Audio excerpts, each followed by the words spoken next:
Well, given the fact that you did just mention a number of former Barca players, let's get to another former Barca players when we get to the rumour mill now, because there's been lots of transfer rumours, obviously some transfers that have already been completed, which we'll talk about as well. But Neymar to Saudi Arabia, obviously this one going ahead now, when it did look as though he might be going back to Barcelona. And I'll get to you on that fact in just a minute, Janusz. But Rob, back in England, would there have been an interest to bring a player like Neymar, given the fact that he wouldn't be sticking around at PSG? The short answer to that is no. And if there was interest in from the Premier League, then he probably wouldn't have gone to Saudi Arabia. The speculation is that he was offered to almost every big club in the Premier League, to City, to Man United, to Arsenal, and to Chelsea. And no one thought that they could fit him in. And that is for a couple of reasons. One, the money involved in bringing him in, and also the type of personality that he is. There's no question about his talent. That's obvious. It's been obvious whether it's Barcelona or PSG or with the Brazil national team. The question with him has been about temperament. And when you look at just one club, Man United, who probably could do with a player with that skill set, their manager Erik ten Hag has focused very specifically on bringing the right characters in. And one of the reasons why Neymar probably isn't at Old Trafford right now is because of his character. If there was interest from the Premier League, from the big clubs in Spain, possibly even Italy, then he certainly wouldn't be in Saudi Arabia. It's obviously a lucrative move because of the money involved, and I'm sure that he will do very well there. But still, the place to be for a footballer of his age is Europe. Yeah, and obviously all the reports were saying that Barca was his preferred destination if that were able to go ahead, even with the figures that were being touted. But obviously Barca were finding it difficult to sign him. They're just registering players just before kickoff in the new La Liga season. So you can see that was never going to be easy, Janusz. But we've had a question here from one of our viewers saying, is Neymar the biggest what if in history? One off, that's for sure. And that's where I have a problem with this. It makes me sad a little bit because, this is another example of, talent's not everything. Ronaldinho comes to mind, although I think of Ronaldinho as a much, much better player than Neymar anyway. But we all know about maybe lack of drive, professionalism, whatever you want to call it. A lot of injuries as well. I don't know why he's getting injured. I'm not there, but, I could guess if he had maybe the professionalism or, I don't know, Cristiano Ronaldo and looking after himself and doing absolutely everything to be in the best shape ever, I think Neymar could have been talked about at the same level, really, of the highest. If we talk about Pele, Messi, and Diego Maradona, because even Diego Maradona found a way, and Neymar hasn't. So I can't put a finger on it exactly what it is because I don't know the man. I respect him. I wish I had an ounce of talent that he has had. But I put this under a very, very sad story of a player that had so much more to give. And I think when it's all said and done, he is going to be in that category, what if.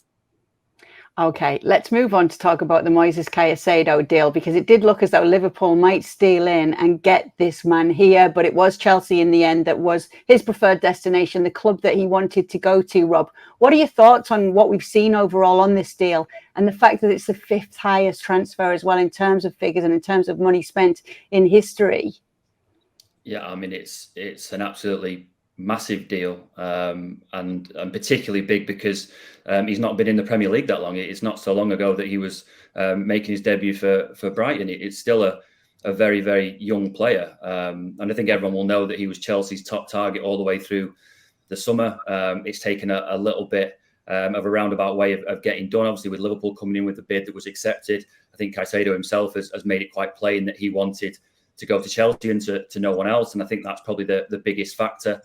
I think Brighton have done amazingly well with their recruitment to get Caicedo through the door initially, but also realizing that they couldn't keep hold of him and reaching that point, and then also making sure that they got a fantastic deal for him.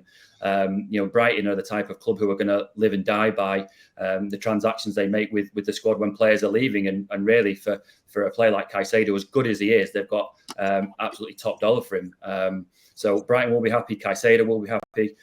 He's got his big move. Chelsea have got their top target, and Mauricio Pochettino will hope that he's the guy to really boost that midfield and make sure that they can at least get into the top four next season. Fans are asking here, Janusz, and it's something that came up on the FC TV show. And just a reminder to those of you who don't know already, that QR code that you can see in the bottom of your screen, make sure to scan that, and that will lead you to the ESPN Plus page where you can see our show, FC TV, 365 days a year without, well, yeah, of course. 7 days a week, we are always on with all the talk like this, and we'll always be telling you what's coming up on that show as well. But it's a question that we've had here from a viewer, Janusz, and it's a question that we've asked on the show. Who realistically needed this player more in the middle of the park, Liverpool or Chelsea? Well, I think it's an obvious answer to that, right? And not just Caicedo, but Romeo Lavia as well, one or both. And looks like both are going to go to Chelsea, and you can make a case they did need both. But given the situation and Jordan Henderson and Fabinho leaving, but even without that, because, I mean, if you look at Fabinho and Henderson, I think even had they stayed, there was a need for that, right? Because I don't think both Henderson or Fabinho were going to get any better, and certainly Liverpool needed to do that. They needed to start a new cycle and getting McAllister and Szoboszlai. They were way on the way to do that, but they just needed somebody to hold, to protect that back four, to protect that high line. So I mean, it's clearly that that Liverpool needed it.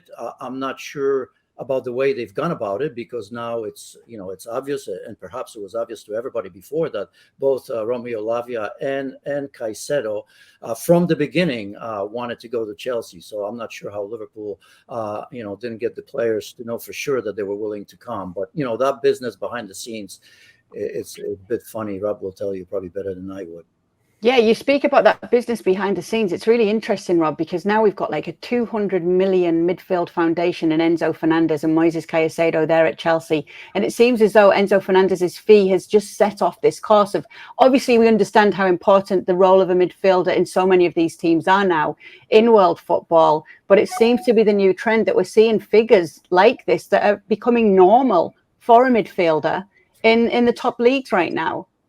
Yeah, and it does happen occasionally. We just mentioned Neymar when he went from Barcelona to PSG for, I think, around 220 million euros. That fee was so massive that it recalibrated the entire transfer market, and other teams were looking at that fee and saying, well, if Neymar is worth that, then my player is worth this. And you saw deals like Dembele going to Barcelona for 130 odd million.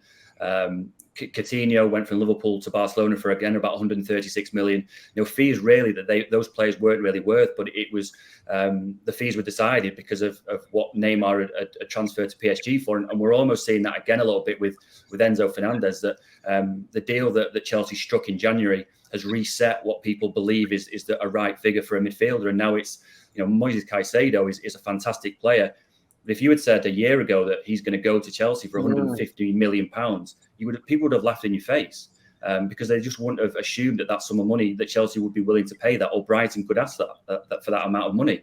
But it's almost gone under the radar a little bit. There's a chance that that's going to end up being a British record transfer. That's how big a deal it is. But because you've got players like Fernandez leaving, and because you see all these other bids for players. I mean, even Romeo Lavia, he's playing for Southampton, who have been relegated. He hasn't been at Southampton that long, and you're talking about 50, 60 odd million pounds for a guy who's only just starting out in his career. If that's the norm for these players, then 115 million pounds for Moises Caicedo doesn't seem that ludicrous. It's only when you take a step back and look what's happened to the transfer market that you realise that these numbers are absolutely monstrous. Yeah, Brighton laughing all the way to the bank with the Moises Caicedo deal here. Let's talk about Kylian Mbappe, because I feel as though we have to do this every week. There seems to be a new update every week, Janusz, and this time the latest is that he could be sticking around at PSG, and even in talks to extend his contract, being reinstated to the first team after obviously the upset between himself and the president, Nasser El Khelaifi there.